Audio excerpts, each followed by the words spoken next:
क्या गलती हो गई इस मामले को लेकर? क्योंकि साधु संत महंत हों, सब लोग यही कह रहे हैं कि अखिलेश जी शुद्ध हों, अखिलेश जी ऐसी बातें न करें, और वो बांटने का काम कर रहे हैं, हम जोड़ने का काम कर रहे हैं, सभी हिंदू एक रहें। ये मैसेज कैसे जा रहा है? और राजनीतिक फलक पर अगर देखा जाए तो ये भारतीय जनता पार्टी को कहीं ना कहीं लाभ पहुंचाएगा, ये समझ लीजिए।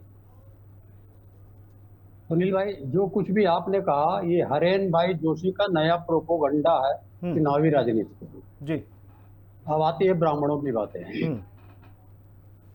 गोरखपुर में पंडित हरिशंकर तिवारी ब्राह्मणों के बहुत बड़े नेता, उनकी प्रतिमा को उत्तर प्रदेश सरकार ने गिरा दिया जब लगाई जा रही थी।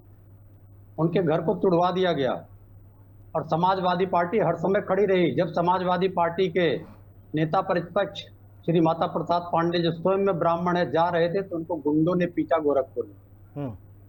कानपुर में देहात में जब बुलडोजर जाके एक गरीब ब्राह्मणी का घर तोड़ देता है, आग लगा देता है और जल के मर जाती है, तब समाजवादी पार्टी खड़ी होती है। भदोही में जब ब्राह्मण वर्सेस ब्राह्मण का झगड़ा लगा दिया जाता है और एक ब्राह्मण नेता का वोट लेके उसको जेल में बंद कर दिया जाता है, तब समाजवादी पार्टी खड़ी होती है। प्रयागपुर में जब एक ब्राह्मण बालिका का बलात्कार होता है, तब समाजवादी पार्टी खड़ी होती है। जब एक तथाकथित साधु कई ब्राह्मणों को नीच बता देता है, इतनी उसकी बुद्धि निचले स्तर पे है कि कई ब्राह्मणों को बता देता है कि ये नीच हैं, तब समाजवादी पार्टी खड़ी होती है। ये हमारा चरित्र है और ये भारतीय जनता पार्टी का चरित्र है, जो प्रोपोगंडा करा रही हरेन भाई जोशी। अब रही बात उसकी, जो बाबा बागेश्वर की बात कर रहे हैं। हिंदू और वैदिक धर्म में दो ही बातें हैं।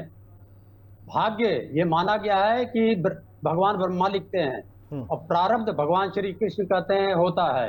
ये कौन है? ये पर्ची निकालने वाला बाबा बागेश्वर दलाल।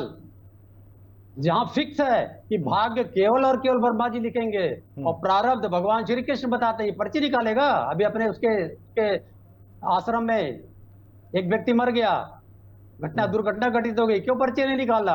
तो ऐसे दलालों को भारतीय जनता पार्टी लेती है, फिर उनको राम रहीम बना देती है, आसाराम बना देती है, चिन्मयानंद बना देती है।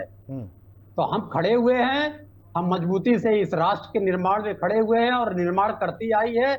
जब जब राजनीति की सहायता पड़ी है, तब ये जो उपद्रवी तत्व हैं, शरारती तत्व हैं, जो धार्मिकता के खिलाफ खड़े होते हैं, 67 में हम इनको लेके आते हैं जनसंघ को। ठीक है रविंद्र भाई, आपने बता दिया कि भाग्य तो ब्रह्मा लिखते हैं, इनके कहने से क्या फर्क पड़ता है। ठीक है।